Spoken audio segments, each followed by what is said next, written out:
John chapter 8. We'll start with verses 29 and 30, just because it kind of sets up. What chapter? 8. 8. John chapter 8, starting at verse 29.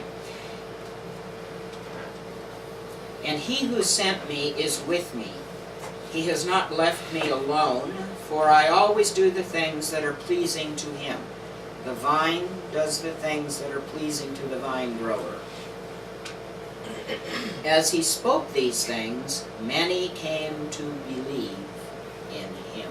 Many came to believe in him. Now, is belief all that is necessary? If we say, we believe in the Son of God, that's it, right? We believe, and we're saved. Well, if that's the case, then Satan and his demons are saved as well, because they believe. You have to ask yourself the question, why did they believe in him? They believed in him because of what they heard him say. Well, so, we're getting there. Wait a minute. they Now, wait a minute. believe- Wait, you're jumping ahead. All right, Rich. all right. You're jumping ahead, and we're trying to lay this out step by step. He's just finished Hey, with a powerful statement. And many of the Jews who were there came to believe in him. The first step, you may call it justification if you want.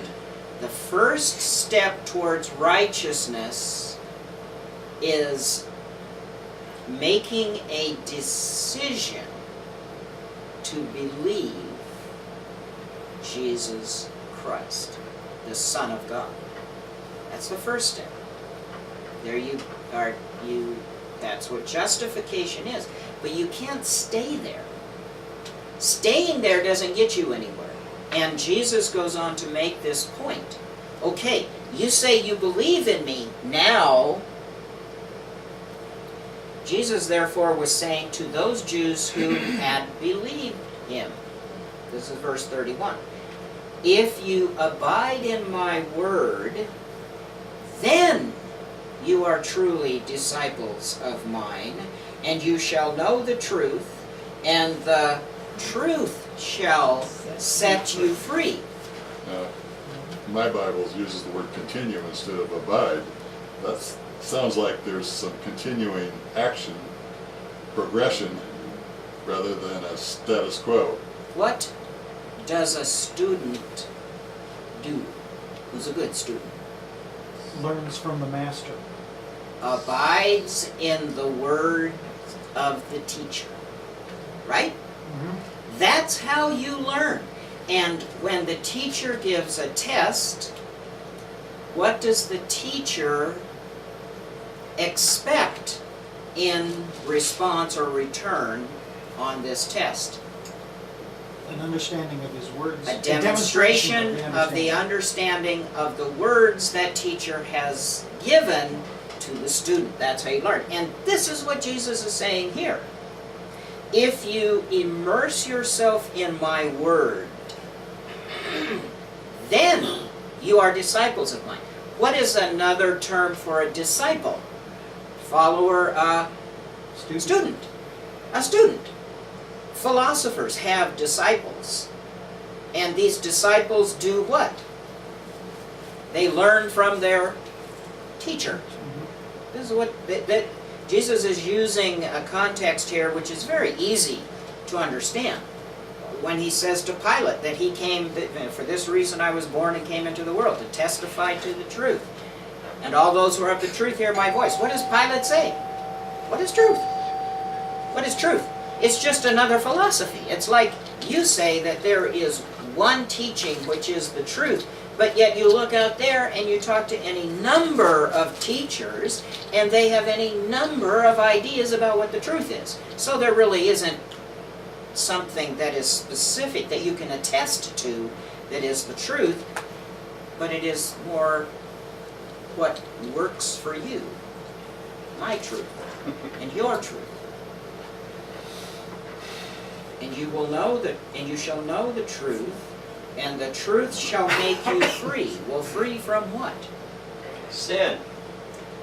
They answered him, these Jews who had come to believe him, they answered him, we are Abraham's offspring, and have never yet been enslaved to anyone. How is it that you say you shall become free? They have conveniently forgotten Babylon. Jesus answered them, truly, truly, I say to you, everyone who commits sin is the slave of sin. And the slave does not remain in the house forever, the Son does remain forever. If therefore the Son shall make you free, you shall be free indeed. Now, we may assume that Jesus is talking about his death here, but Jesus doesn't mention his death. He doesn't allude to his death. He doesn't say anything about his death. What has he just said?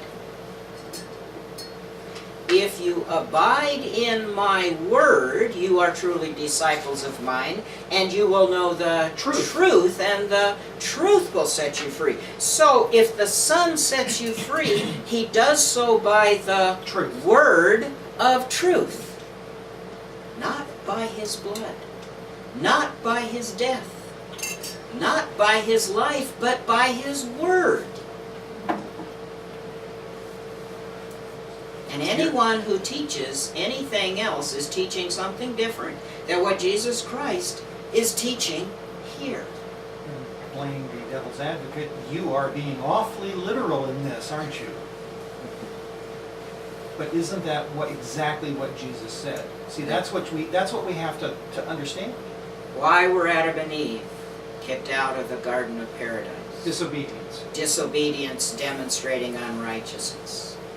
Why was Noah and his family the only ones to survive the flood which God brought upon the whole world because of the wickedness of mankind? Righteousness. Noah was saved because of righteousness.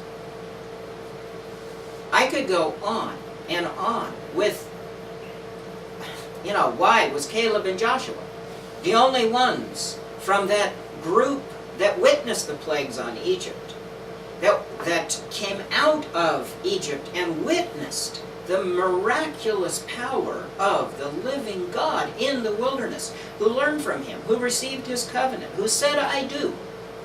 Why were there only 2 of that group who entered the promised land? Because they were the only 2 who were righteous. What does God want? What has he made it so abundantly clear, and what do we flat out ignore? Righteousness. Righteousness. And when we study the 144,000, what we will find is that they are the only righteous at the time that the end comes. Now, they are not the only number of the ones saved, but they are the number of the priests, the ones who receive the credential, the seal of the living God, to teach the kingdom. And they teach the kingdom, and the kingdom splits. 5 wise learn, 5 foolish don't. And then together they teach every nation, tribe, kindred, tongue, and people during the 7 trumpets of God.